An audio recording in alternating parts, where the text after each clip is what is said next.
Two sisters, one language no one else could understand, silent to the world, but speaking endlessly to each other. June and Jennifer Gibbons were known as the Silent Twins, and their story is one of the most thrilling psychological mysteries ever recorded. They lived in complete silence, isolated from everyone, until one of them died under bizarre circumstances. Was it madness? Was it possession? Or was there a dark pact between them? This is not fiction. This is a real story that will haunt you forever. Welcome to the terrifying case of the Silent Twins. In the quiet corners of a small Welsh town, where the air hangs heavy with secrets, two sisters were born into a world that would never understand them. June and Jennifer Gibbons, identical twins, bound by a bond so deep it defied reason. They were called the Silent Twins, not because they couldn't speak, but because they chose not to. Their words, their thoughts, their very souls were reserved for each other, locked in a private universe no outsider could penetrate. But within that universe, something dark was stirring. A pact, a shadow, a sacrifice. This is the story, a true tale that will chill you to the bone. June and Jennifer were born in 1963, daughters of Barbadian immigrants who settled in Haverford, West Wales. In a town of pale faces, their dark skin marked them as different. At school, cruel whispers followed them like ghosts. Classmates taunted, pulled their hair, spat venomous words. The twins, barely able to speak clearly due to a shared speech impediment, became targets. Their voices, garbled and strange to others, were a secret code only they understood. A rapid, sing-song patois that shut the world out. By age 8, they stopped speaking to anyone else entirely. They moved as one, mirrored each other's steps, their eyes locked in a silent conversation no one else could hear. But what was it they were saying in those endless, wordless glances? Retreating from a world that rejected them, the twins built a fortress of their own. In the shared bedroom, they crafted a universe of stories, dolls, and dark fantasies. They named their dolls, gave them intricate lives, and recorded their deaths in a notebook with chilling precision. June wrote novels like The Pepsi-Cola Addict, a tale of obsession and despair. Jennifer penned Discomania, a story of a disco that drove its patrons to madness and violence. Their words were vivid, raw, pulsing with a creativity that bordered on the otherworldly. But the diaries revealed something else, a growing tension. She wants us to be equal, June wrote, but there's a murderous gleam in her eye. She's not normal. Someone is driving her insane. It is me. Jennifer's words were darker still. Can I get rid of my shadow? Without my shadow, would I die? As teenagers, the twins craved escape from their suffocating bond. They turned to alcohol, drugs, and fleeting romances with local boys. But these distractions only deepened their obsession with each other. Their diaries grew frantic, their words laced with jealousy and rage.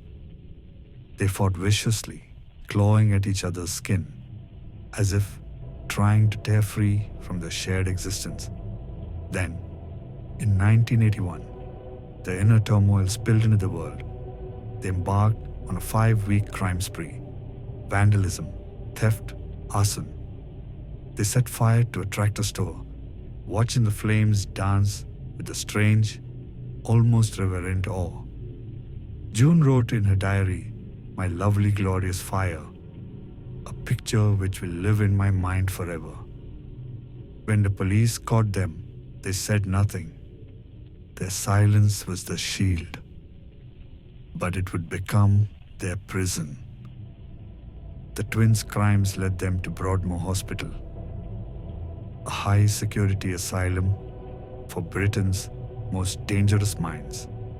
At just 19, they were the youngest women there, locked away with murderers and madmen. Broadmoor was a labyrinth of cold corridors and locked doors, where the air reeked of despair. The twins were dosed with heavy antipsychotics, their minds dulled, their bodies trembling with involuntary tics. They joined the hospital choir, their voices blending in haunting harmony. But the diaries grew sparse, their creativity stifled. Journalist Marjorie Wallace, who befriended them, saw beyond their silence. She found their writings, pages filled with longing, fear, and a chilling pact. "We have become fatal enemies," Jennifer wrote. "One of us must die for the other to live." For 11 years, the twins languished in Broadmoor, their bond both a lifeline and a noose. They wrote letters to the Queen, begging for release, but freedom seemed a distant dream. Then, in 1993, they were approved for transfer to a lower security clinic. Marjorie Wallace visited them one last time. The twins were laughing, joking, but Jennifer's eyes held a strange, distant glint. "I'm going to have to die," she said softly. Marjorie protested, but Jennifer's voice was firm. "We've decided." June nodded, her face unreadable. What pact had they made in the shadows of the mines? What sacrifice was coming? The truth would soon unravel, and it would haunt all who heard it. On the day of the transfer, the twins boarded a minibus to Caswell Clinic. Jennifer seemed unwell, her face pale, her movements sluggish. June held her hand, whispering words no one else could hear. When they arrived, Jennifer was unresponsive. She was rushed to a hospital, but it was too late. At 29, Jennifer Gibbons was dead, her heart stopped by sudden inflammation. The official report called it myocarditis, but those who knew the twins whispered of something else. Marjorie Wallace believed Jennifer had willed herself to die, a sacrifice to set June free. And June? She began to speak, to doctors, to journalists, to the world. It was as if Jennifer's death had unlocked her voice.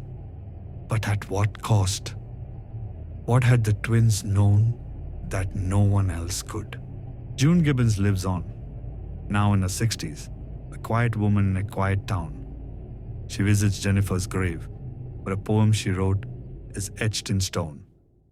"We once were two, we two made one. We no more two, through life be one. Rest in peace." She speaks freely now, her voice clear, her silence broken. But those who meet her say her eyes carry a weight, a shadow that never leaves. Some say the twins' bond was a curse, a force so powerful it demanded a sacrifice. Others believe Jennifer's death was no accident, but a choice, a final act of love to free her sister.